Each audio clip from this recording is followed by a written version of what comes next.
Hello everyone, welcome to online design talks organized by AKDO. Today we will host architect Zuhal Kol and Carlos Zarco Sanz from OpenAct Architecture Studio from Spain with their speeches title of Infrastructural Urbanism in Waterscapes. Please keep your cameras and microphones off during the session. If you have any questions, you can write down to the chat box on the right-hand side on the screen. Your questions will be asked towards the end of the session. Now I leave the floor for Erdoğan Akbulut for his introduction speech. Then event will be started. Have a nice session. Buyurun Erdoğan Bey. Are we going to continue in English or Turkish? English. English, okay. However you prefer. Okay, good afternoon, everybody. I'm very happy to meet all of you, to welcome all of you again. I think this is the 33rd webinar of Silkar AKDO. And it is also a pleasure to meet Zuhal and her husband today again. They have been again our guests in one of our Instagram webinars. So I was talking to Zuhal yesterday, and I have to confess that I was very much impressed at this age, at this young age, about her accomplishments and living in abroad at this age. We are really proud of that kind of people who are able to present and to stay alive on their feet in different countries. I really appreciate that. And I'm eager to listen what they are going to talk about, especially about water spaces, although it is not very much related to stone, but at the end of the day, are all natural issues, natural events. So I hope you enjoy their presentation, and I'll leave the word to them. Thank you, all of you, for your participation. Thank you. Thank you very much, Erdoğan. Thank you very Nice much, to meet you too. Erdoğan. Thank you very much. Hi, everybody. Hello. Hopefully you're able to hear us and see us. We would like to thank one more time to Erdoğan Akbulut and to his team in Silkar AKDO for welcoming us here, for inviting us, and for giving us this opportunity to share our projects and our ideas with you. So as they have actually kind of introduced us, I am Zuhal Kol, I'm a Turkish architect, and my partner... My name is Carlos Zarco, I'm a Spanish architect in this case. I guess someone is annotating right now on the screen. Okay, maybe we can just clear that. Okay, thank you very much for joining us today in here. And today we will be talking about some of our works that are around some waterscapes. And we're going to be talking about infrastructural urbanism in waterscapes. Of course, we're going to be kind of talking about our works. We're going to be talking about OpenAct, our firm. And we're going to be talking about the issues of water today, which is the source of life that brought us all onto this world. Maybe we can very briefly introduce ourselves.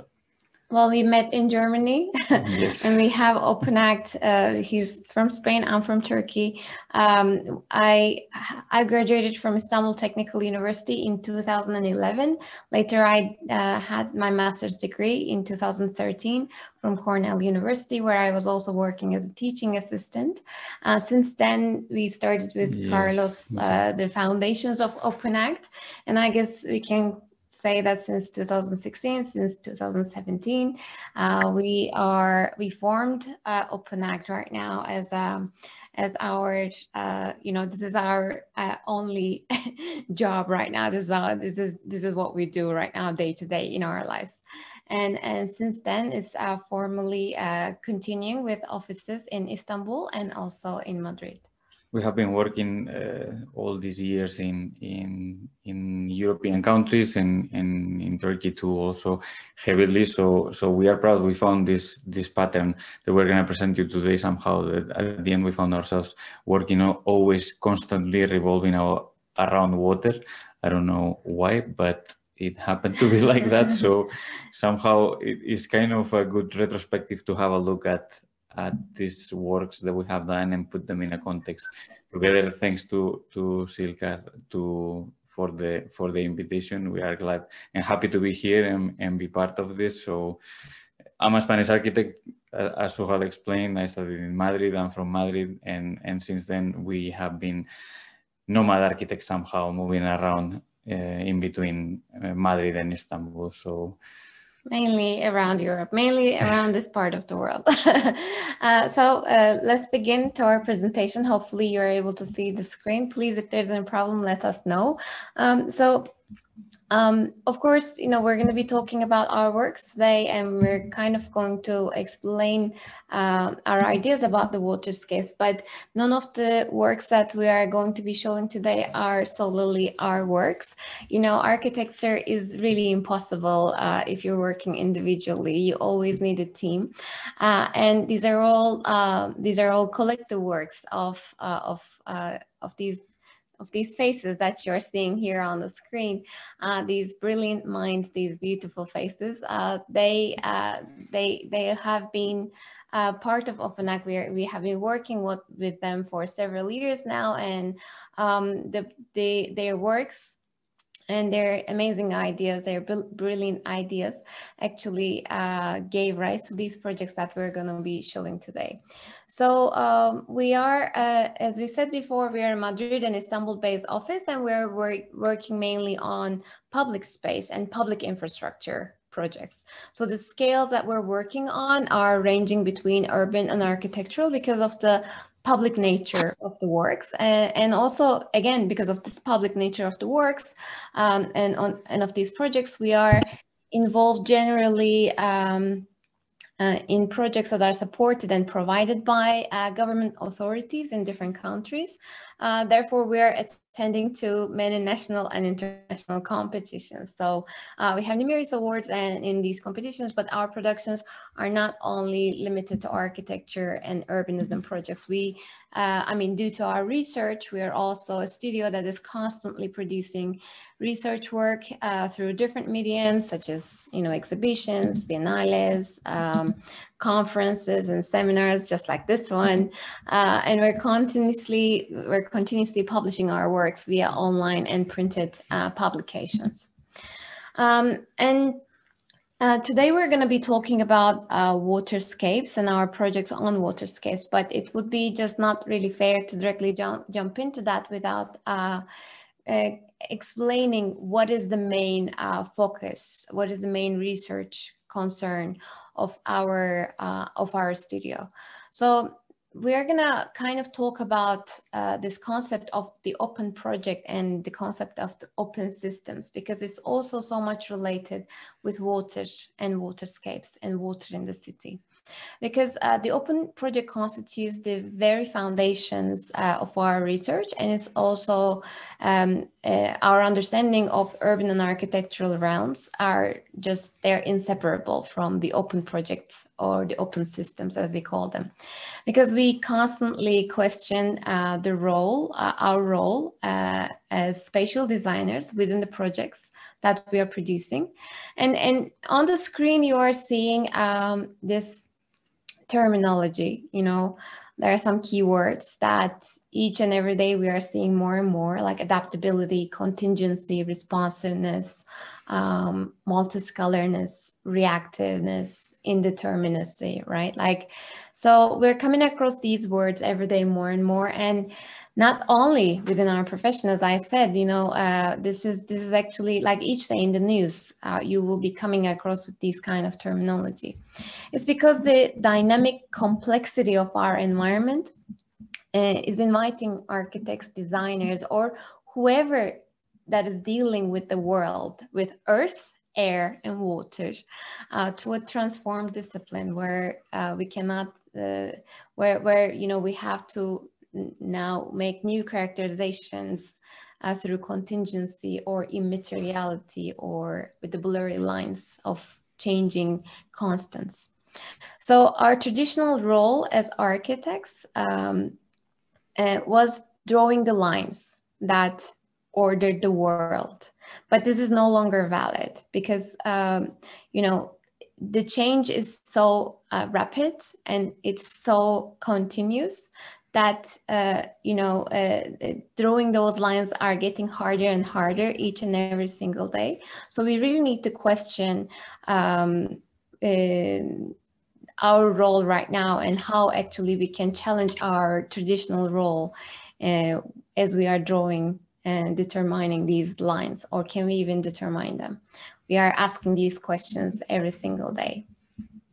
And within that regard, like, you know, it's really important to actually, this is one of our favorite slides, I think, like that we show in all of our lectures, like it's a must-have. So this image that you're seeing here was taken by the Apollo 8 astronauts in 24th of December in 1968. It's a photo that's called Earthrise. It's the first photo of Earth that you know, people saw for the very first time from outside of the Earth. And of course, it's created a huge impact in terms of the understanding of the planet that we are living in, because, you know, what they had in mind before seeing this photo was just the world maps that were drawn by people, and those world maps were politically very much manipulated. You know, they had these boundaries of countries, they had the lines, you know, there were divisions in between. So, you know, when they saw this photo of Earth, what they saw was, like, there were not really those divisions and those very strict lines that were ordering the world. Instead, what they have seen was this intertwined systems that are all networked and that are all connected, and that have all these like blurry lines, because the world is in this constant transformation. So this generated a huge impact, and of course it also impacted the understanding of architecture too. And in here, as you can see, one of the most, I mean, what makes our planet this blue marble is water. And that's also, like, you know, one of the biggest fluid systems of Earth that is constantly changing, revolving. And that's what brought life. That's what, as we know, gave birth to life, gave birth to civilizations, and gave birth to cities that we are living in. So this is no surprise that, you know, wherever you go in the world, you're probably seeing that the cities are either located next to a sea or they are located next to a river. You know, what gave birth to them is always a source of water. And Vitruvius, in his famous De Architectura, or as we know it today, the 10 books on architecture, he refers to water in the 8th chapter of the book. And he starts by saying that Thales of Miletus, you know, it's in Turkey today.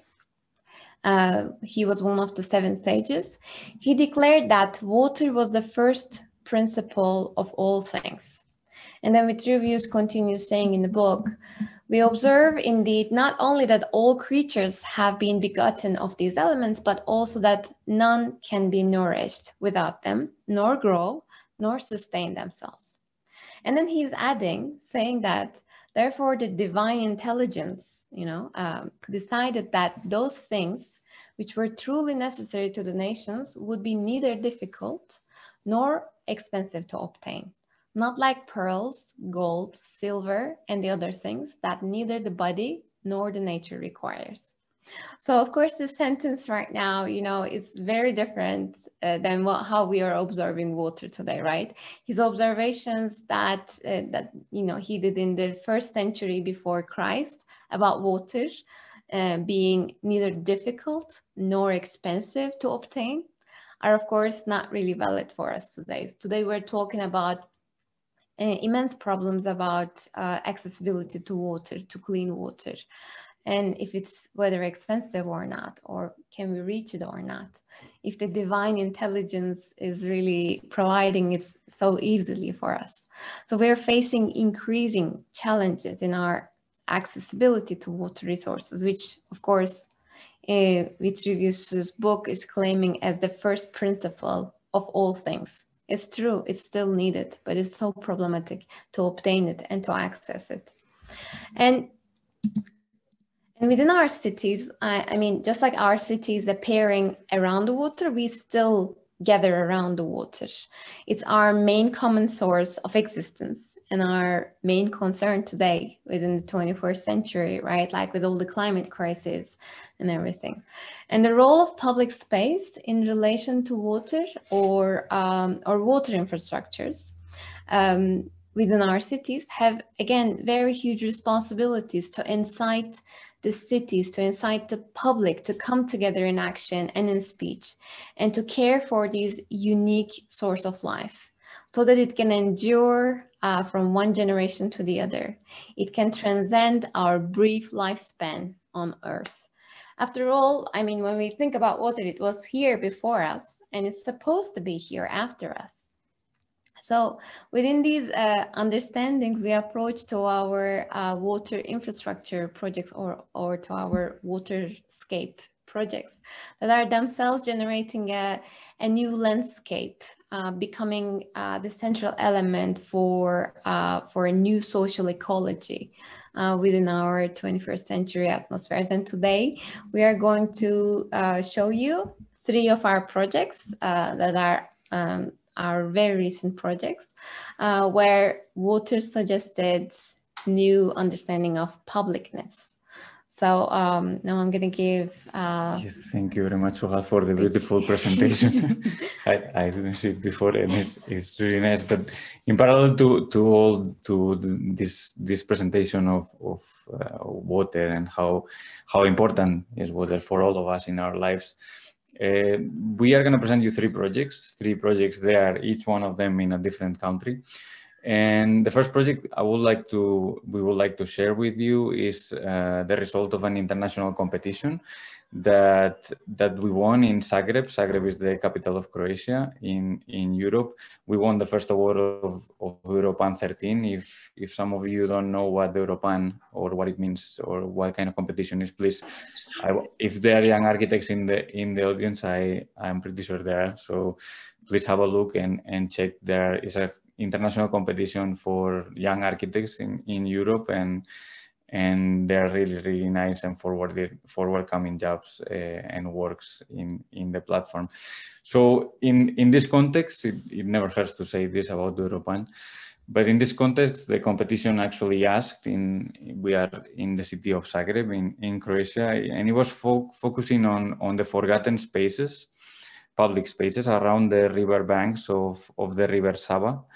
The Sava River is the wildest and strongest branch of the river Danube, and it passes through 5 different countries, if I'm not wrong.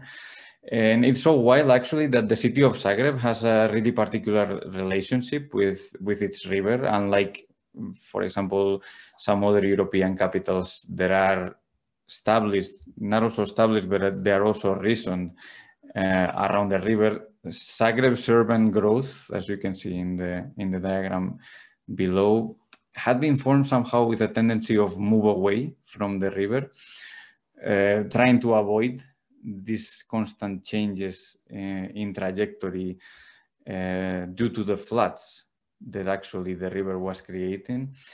And as the wildest actual branch of river Danube, Sava historically had harmed and distracted Zagreb through its floods and through its constant trajectory changes, like you can see. And it's not until the 70s that actually the city managed somehow, with the technology of the embankment and the construction of the dikes around the river, that was able to control somehow and channel the waters. And since then, Zagreb has expanded towards south, leaving the river channel in the middle of the urban scape.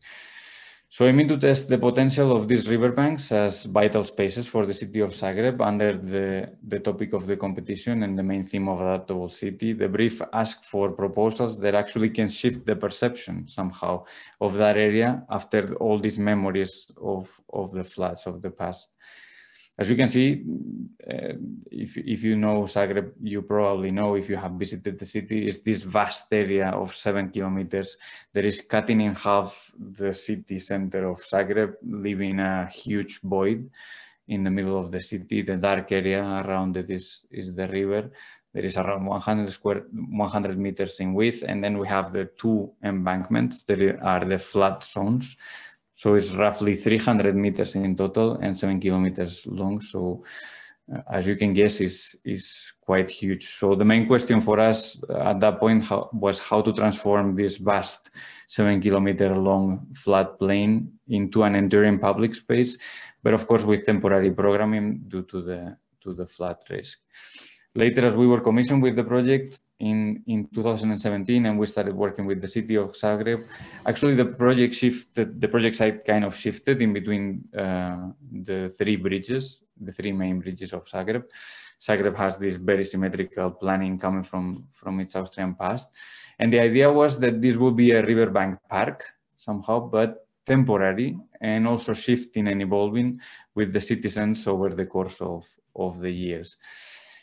Due to the increase of the water levels in the site, which occur like several times a year, no permanent structure, as I mentioned before, was not allowed to be placed on the site. So to be able to cope with the natural flows and the programmatic changes that required by the citizens, but also required by the natural resources and the phased implementations of the city of Zagreb, the project defined a set of strategies. That is something that you are going to see that we kind of do in all our projects, but at different scales that will somehow tackle the unknownness of the project. So the basic modules that we proposed in the smaller scale, we call them activators. There are 9 pavilions designed by basic scaffolding structure. The scaffolding that you can find in the construction sites normally.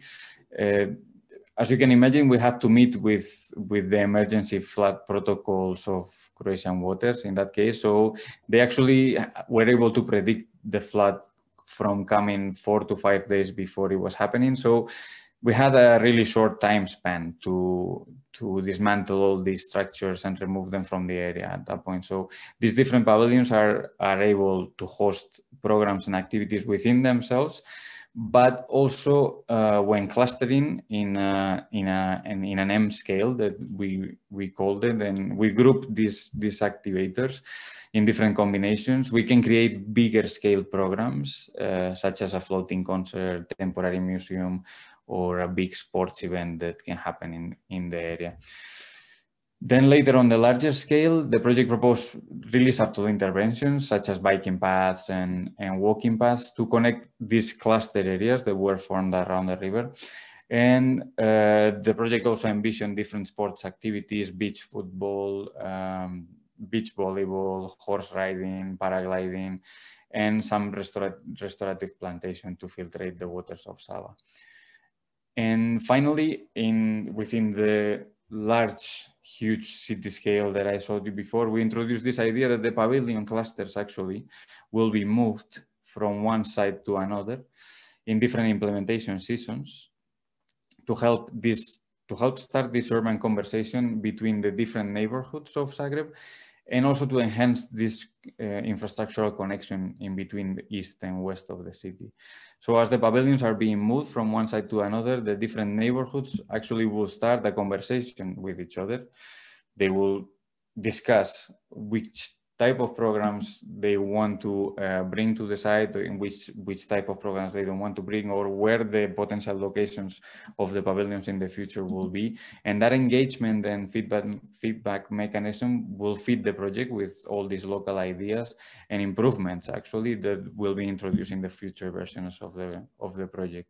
Like that, the project will turn into an open-ended, adaptable process somehow that not only adapts to the natural changes of the site, such as the the increase in the water level, but also to the present and future of society's needs.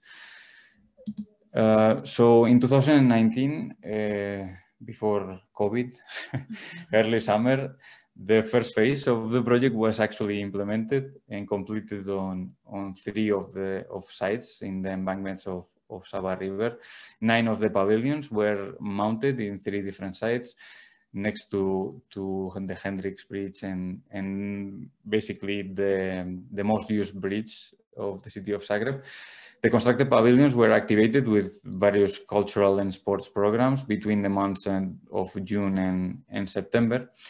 And actually, we didn't encounter any flood that summer, which was good news. Sometimes we were quite scared that the flood was going to come and take these pavilions all during the night. But also in this first phase, we were able to test the speed of the construction and how fast actually with a team of 20 people, they were able to mount one basic structure in one afternoon. So it was quite faster than we were expecting. So that kind of relaxed us a little bit and we were able to sleep a bit afterwards. So we were able to test also the adaptability and the resilience of these activators, as we call them, according to the necessities of each user. So there is a base that we provided. There is a basic structure with the scaffolding structure pavilion. We provided to each tenant and we kept the holistic approach of the project like that. But later each user had the freedom somehow to decorate or to program the spaces in their own terms. So keeping the openness of the project from different scales. And the programs and activities of the first phase were ranging from open air cinema, stage, beach bar, cafes, beach bar, cafes, sports fields, also playgrounds, kayaking. It showed an alternative of use for these riverbanks of Sava during that summer. And also there were, as I was mentioning, kayaking on the site. So as part of this continuous participatory process of the project, the Sava Talks actually is a roundtable and an exhibition that is planned to, it was planned to take place in 2020, but due to COVID, of course, this got postponed.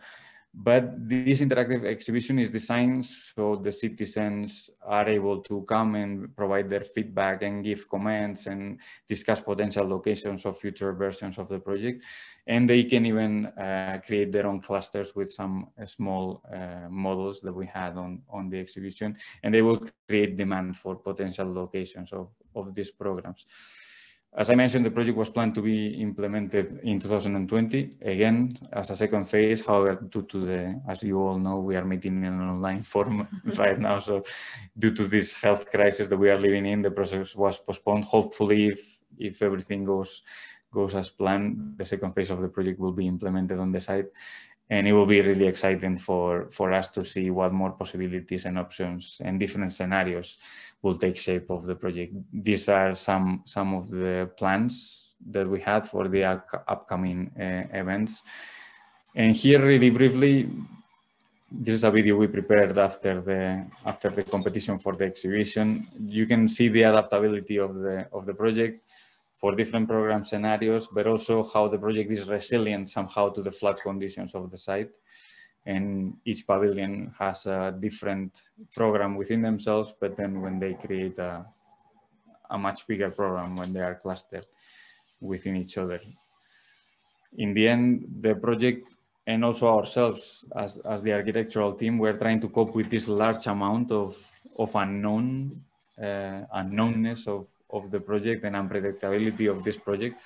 There was surrounding the project at all times, and within this programmatic and ecologic indeterminacy, the project aimed to transform this area into a vibrant space for the city. So at least those months. So yes. At least those months we experienced. Yeah. Let's see how it will continue. Well, the second project that we're going to be showing today is actually from Istanbul. It's another competition project that we did last year, but this time this project is not the first prize winner of the competition. Unfortunately, we got the second award with our proposal. So now we're going to be looking at the famous Golden Horn, or Haliç as we know it in Turkey. And our project proposal, that was Live with Water. It was actually claiming that there was this disconnection with the water in regards to how the city historically was establishing a relationship between land and water, that now it was forgotten, now it was actually broken, and the project aimed to kind of like mend it. So if I'm pretty sure like many of you right now already know where Istanbul is, what Golden Horn is, where it is, and what's the meaning of Golden Horn for the entire Istanbul. I mean, but just in case there's someone maybe in here who doesn't know where Istanbul is and what Golden Horn means for Istanbul. So Golden Horn, as we can see here in this historic map, is a small branch that is a unique estuary that's bringing the waters of the northern part of Istanbul, and then it's opening up towards Bosphorus. But before it opens up, it's generating this unique topography, this unique geography that was formed with with thousands and thousands of years of natural processes, and it's kind of, in that sense, it generated like a natural port which gave rise to Istanbul as a city to be established in here.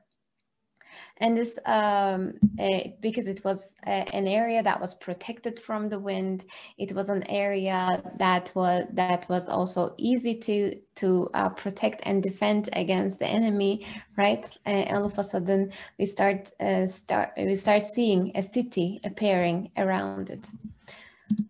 So Haliç, or Golden Horn, as a port city, established a gravitational point for centuries and centuries, where historical, archaeological, ecological, industrial, cultural, and architectural layers were intertwined by creating a microcosm that reconciled people, reconciled water, nature, goods, and stories in a multitude of scales ranging from local to global, because water is at the same time is that point where, you know, the scales are merging to each other.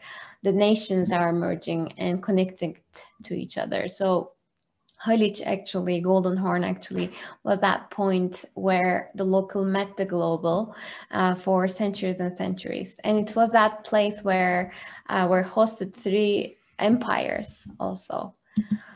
So, but then when we come to 20th century, I mean, of course, we can speak so much about the history of Haliç and Golden Horn, but, you know, we have limited time, so we're directly going to jump into our project proposal. So when we look at the 20th century urban zoning decisions around Haliç, I'm always going to be referring Haliç, not Golden Horn, sorry about that.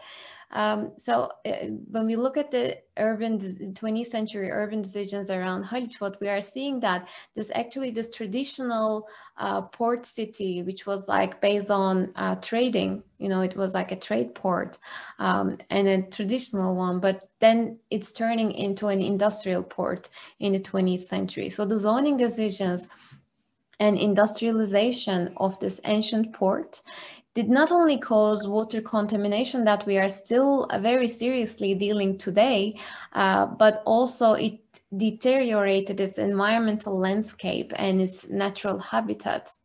And it created this coastal urban fabric that is disconnected from its fundamental originator, which is the water.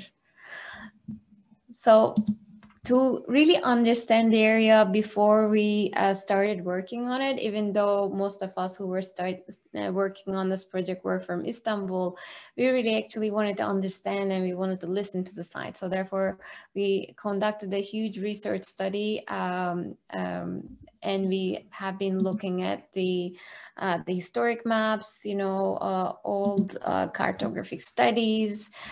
We were looking at some sketches, some traveling notes, old photos, old postcards, miniatures, some newspaper articles, theater plays. I mean, we looked at, we tried to look at so many different literature also, and theses that were written about the area, or some books, because the area is so rich and so multi-layered. So this urban and regional approaches and analysis were, we researched all of them, but all of this information, then we wanted to transfer them into the cartographic space. So then we took all this information and started a mapping process to kind of understand the space within the city and how actually land was connected with the water. And maybe can we learn something from the past of it to actually, to find out some strengths, some opportunities that are hidden in there within the bones of the city to actually recover and restore its relationship with water once again.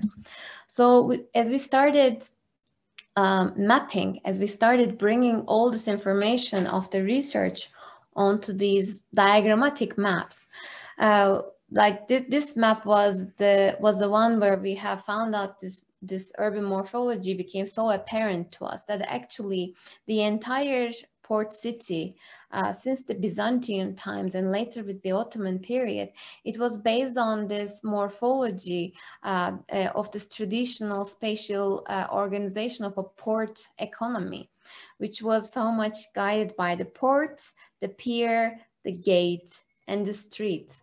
And what we were seeing today, for example, think of Uzun Çarşı. Uzun Çarşı Street is leading up to Grand Bazaar, Kapalı Çarşı, which was, leading towards a gate on the city walls. And that gate was leading towards a pier. And that pier was actually part of the entire port, right? So this pier, gate, port, actually those words are also so similar to each other. If you think of the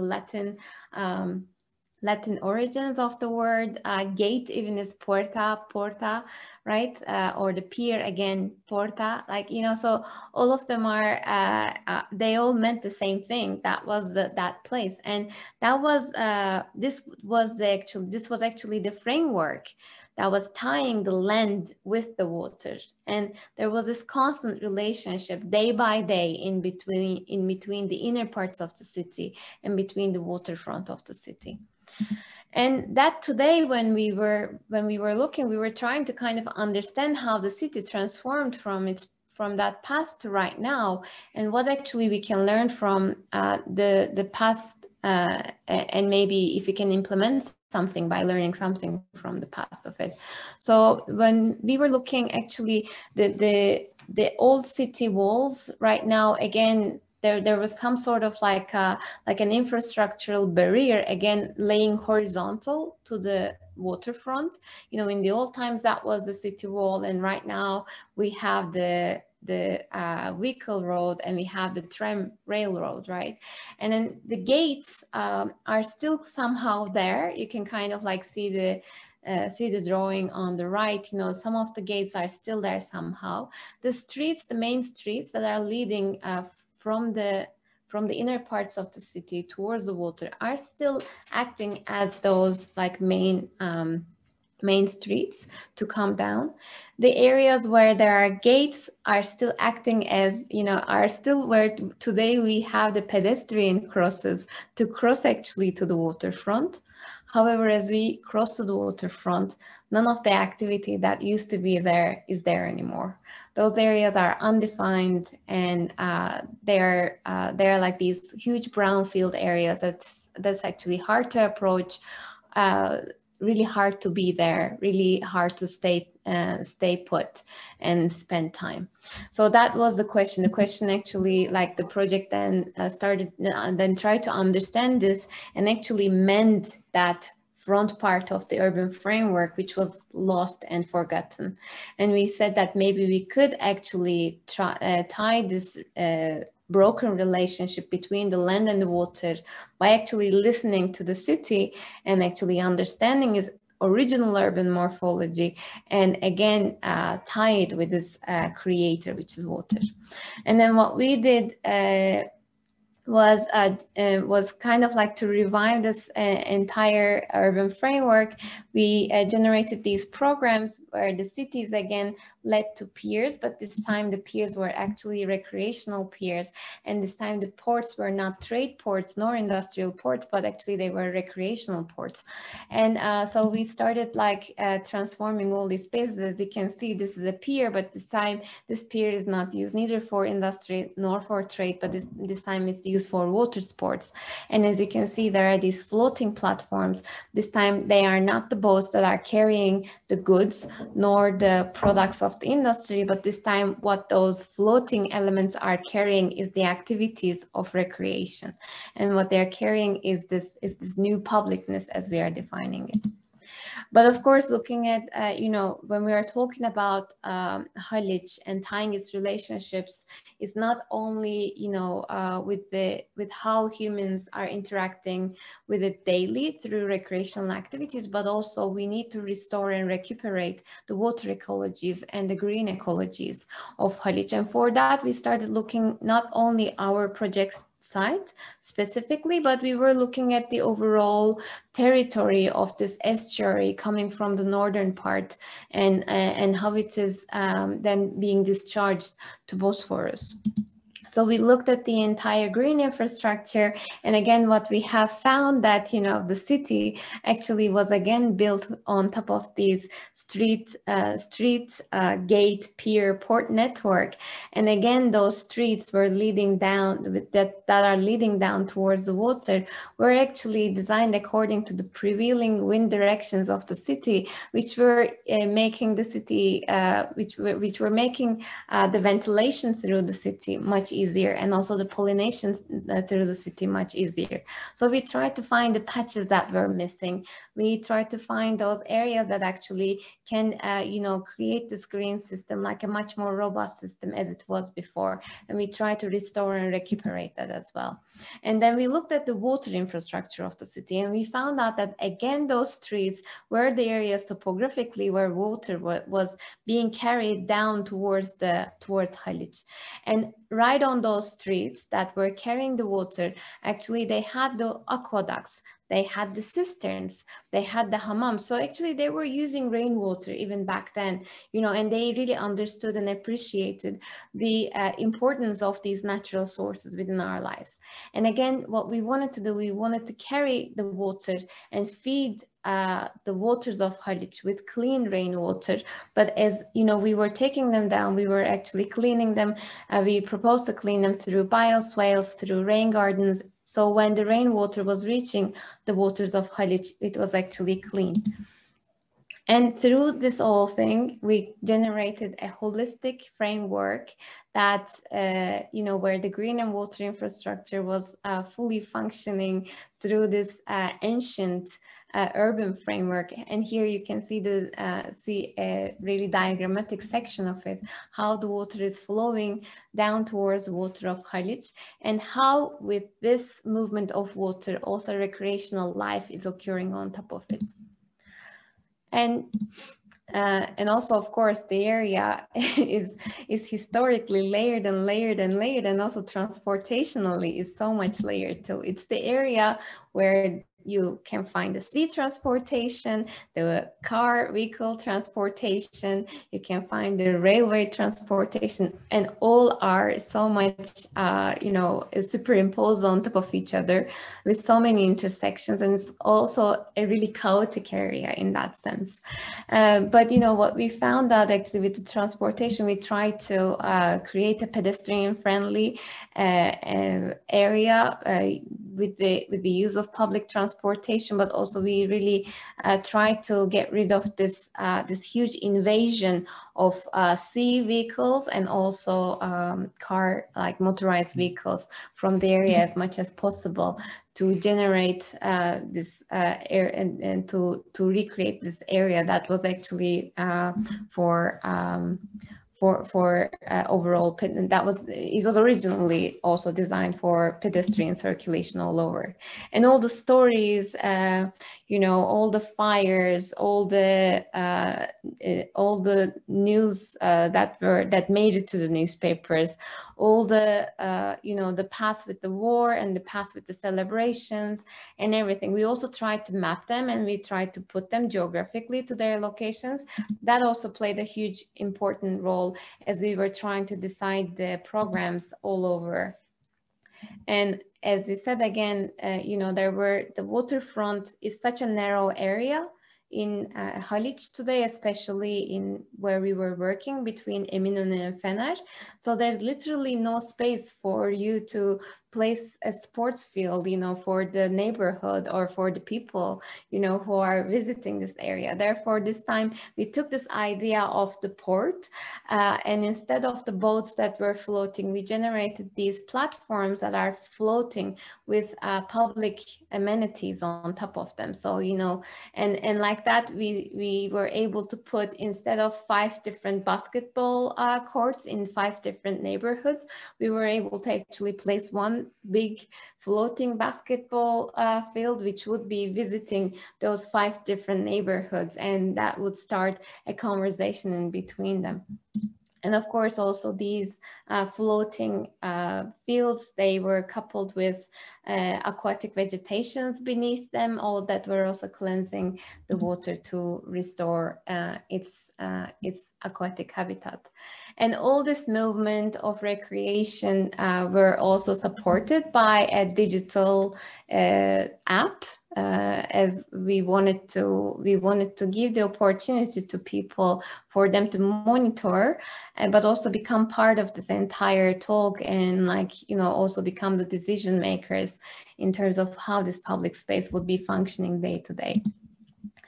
And overall, I mean, the project aimed to foster this connection of the land and the water, and hence the conversation between natural and human spheres.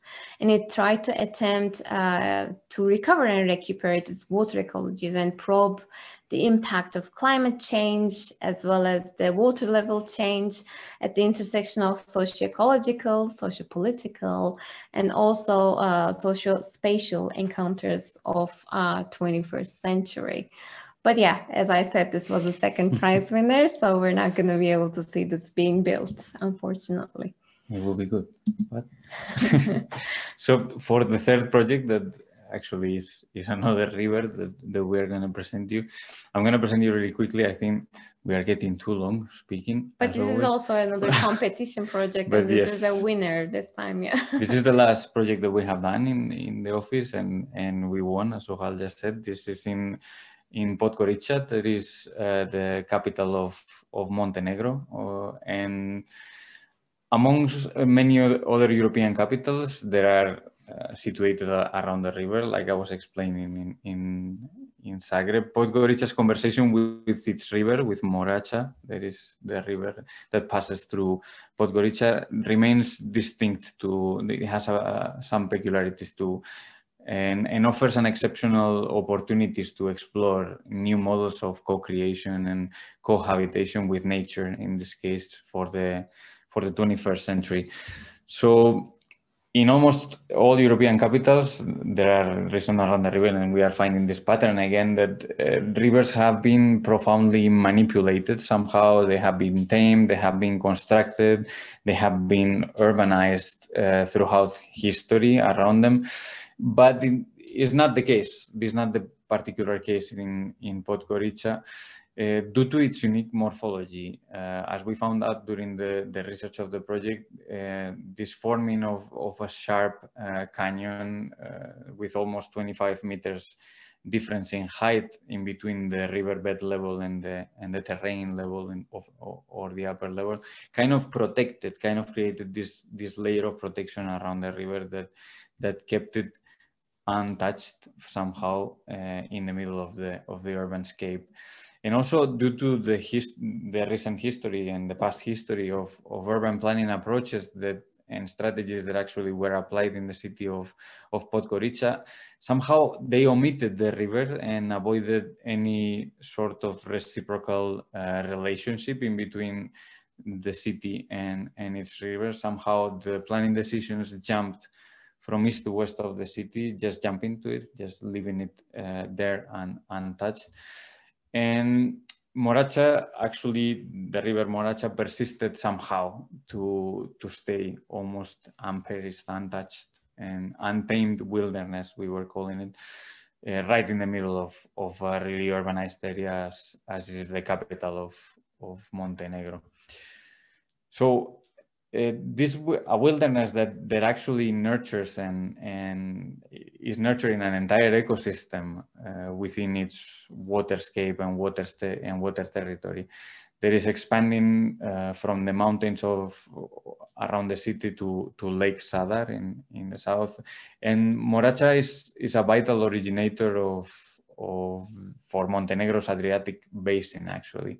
And it manifests these different ecologies infiltrating into Podgorica, right into the middle of the city center.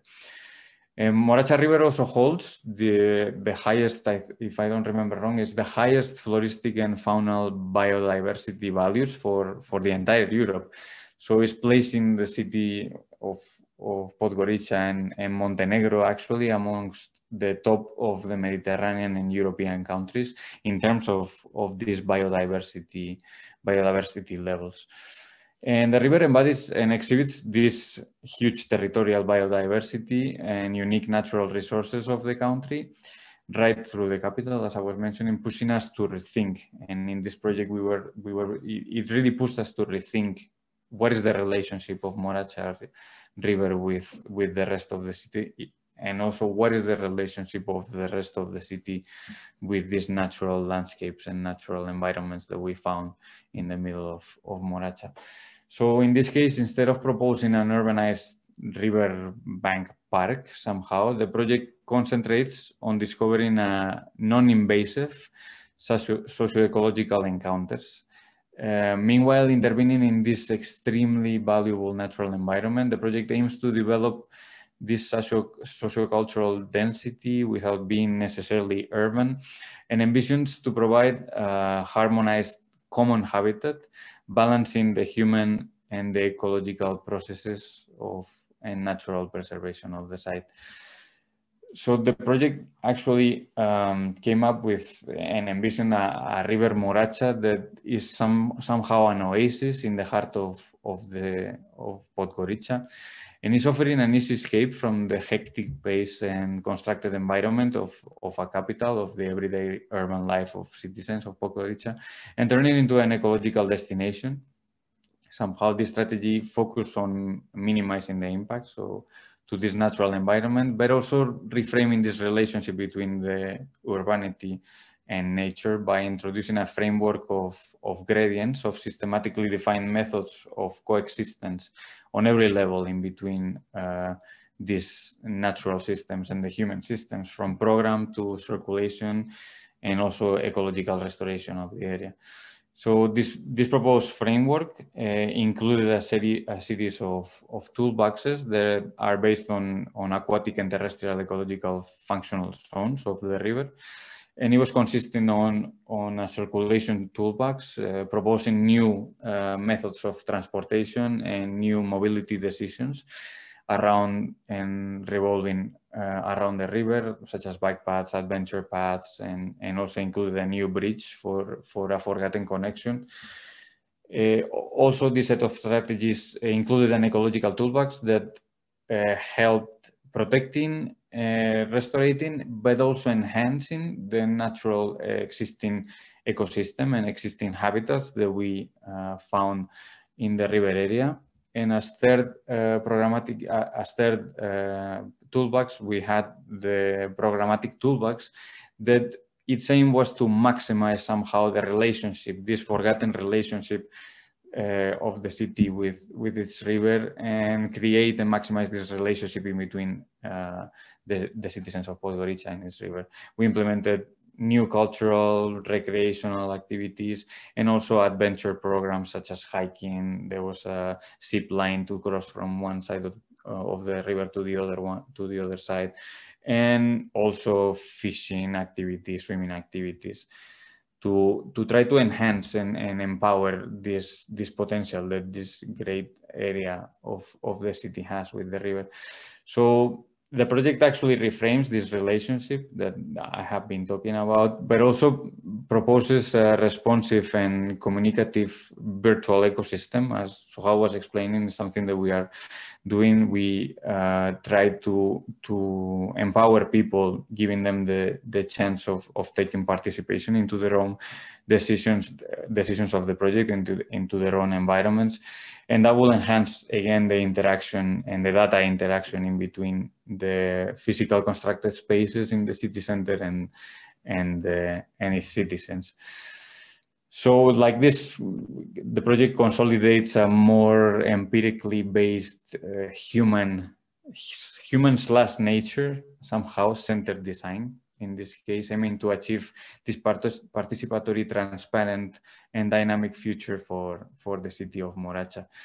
Here you can see how the programs activate both riverbanks of Sava, and you can actually see in the section the difficult topography that the river has in its core, but at the same time preserving all these natural characteristics of the area that was surrounding the river. Also in this project, we had to cope and respond somehow to the natural flows of the river and the increasing water levels. We offer also a temporary adjustable programming that it will be placed according to in the lower levels of the river. It will be placed according to seasons, and in the dry area, let's say in the upper levels, it will be more constant programming. So that dual relationship of a fixed program and a temporary program in the lower level will keep the project alive and moving forward with the city of Podgorica. So these strategic layers actually synthesize the priorities of Moracha and illustrate this vision that will enable ecological and spatial conditions, but also new socio-ecological interactions that will activate this public space, promoting systems of reconciliation while creating this eco-political project that will evolve again with the city and with the citizens' decision. And it becomes not a project but it's not a project of passive preservation and renaturalization of the riverbanks, but it's a project of this symbiotic activation in between the river and actually its citizens. So with that, I'm leaving. I think we spoke too much, so I'm leaving the word to Zuhal. I don't know if she wants to say something else. I think we can close by saying that research on water will be. Bir saniye, sesinizi tekrar açalım.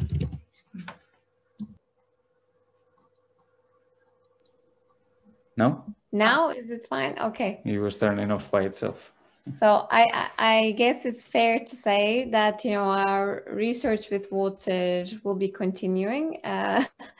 It's also fair to say that, you know, we are also very, I guess this is an arena that we never thought that we are so much focusing on, but apparently we are. Apparently we are, and right now we are really questioning also ourselves and our work and the relationship of our research topic with water and the problems that water is facing today. So we're hoping to continue working around the water. Thank you so much. First of all, congratulations for your all success on the Waterscapes project. It was so nice to see your presentations and the way you design. There are a few comments and questions on the chat I can read. Of course, yes. One said, in my opinion, whatever your view of Berlin's post-Dahmer Plaza today, it is the largest and most advanced entity seriously focused on blue-green infrastructure in a city center in the 1990s. Mr. Professor Herbert has many projects on these topics. It's not a question, but if you have any comment on Berlin's Potsdamer Plaza or other areas focused on the blue-green infrastructure? It was nice to listen. Okay, I mean Potsdamer. We met in Germany. Yeah. we met in Cottbus, actually, a city so close to Berlin that almost they function kind of like together. And Potsdamer Platz is, you know, I mean the area historically. Of course, I'm not so much familiar with the works of this professor Herbert Dreiseitel, if I'm pronouncing the name correctly. I'm not so much familiar with his works, but yes, Potsdamer Platz is one of those areas where in the 90s, you know, it also became a huge topic of discussion in terms of the history, in terms of like what to do with the place and what kind of a future to construct for Berlin, right? Like, and it was again a place that witnessed so many competitions from so many renowned architects all over the world, and there are so many experiments around Potsdamer Platz when we go.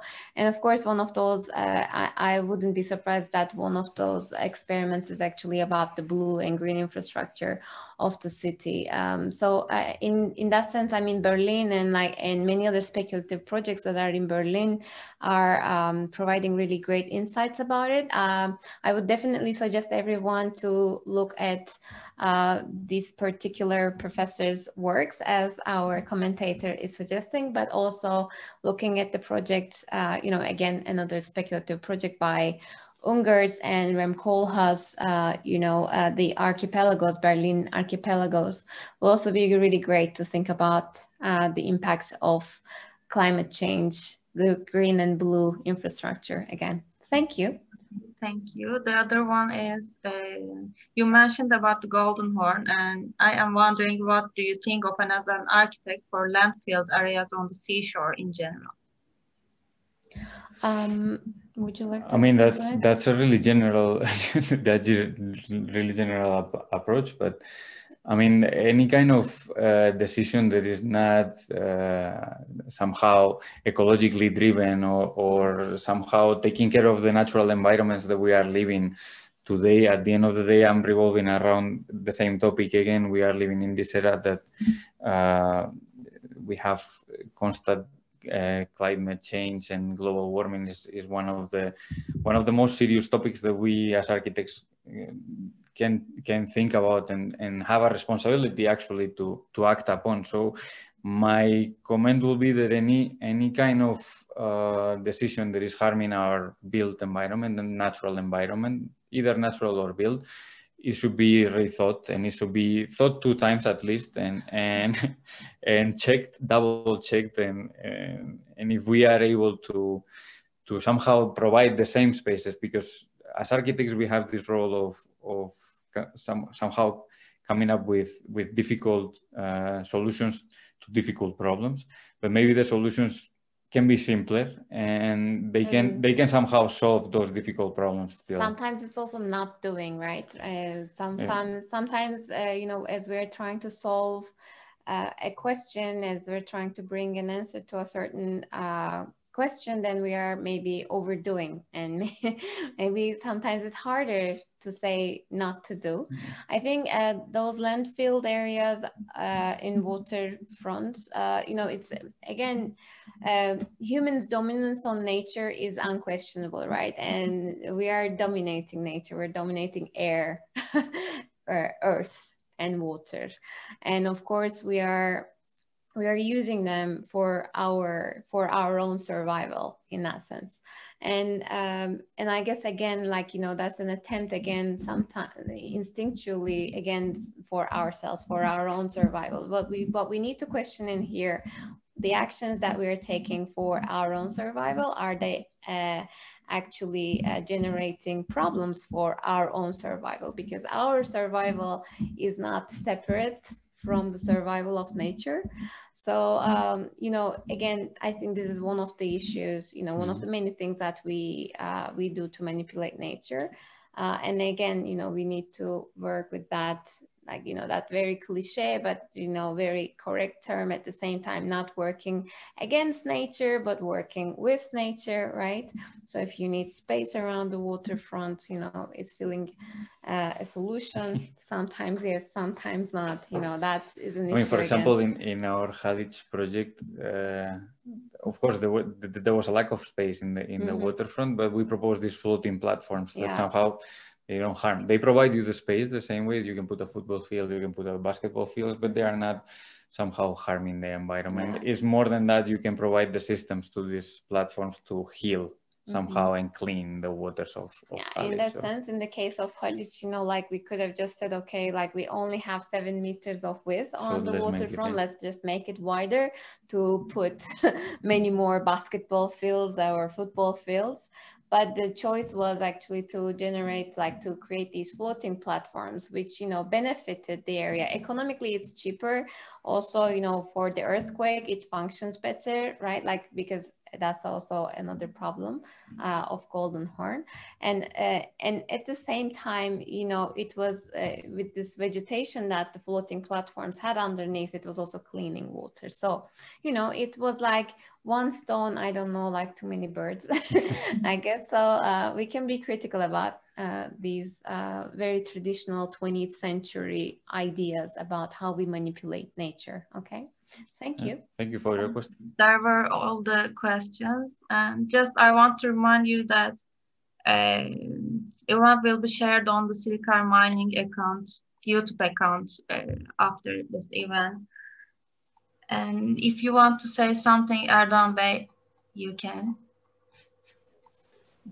Of course, it is very difficult to say something after such a nice presentation, but I would like to say, I think the challenge for the architect lies to combine all multidisciplinary issues in such a creative way that people then really admire and appreciate, because there is geography through your presentation, there is history, there is culture, there is sociology, you know, topography. So all these issues have to be interrelated and interconnected in such a creative manner that I think that makes the architects really adorable, let me say, because it's something that I cannot create or think that way. So I really appreciate your works,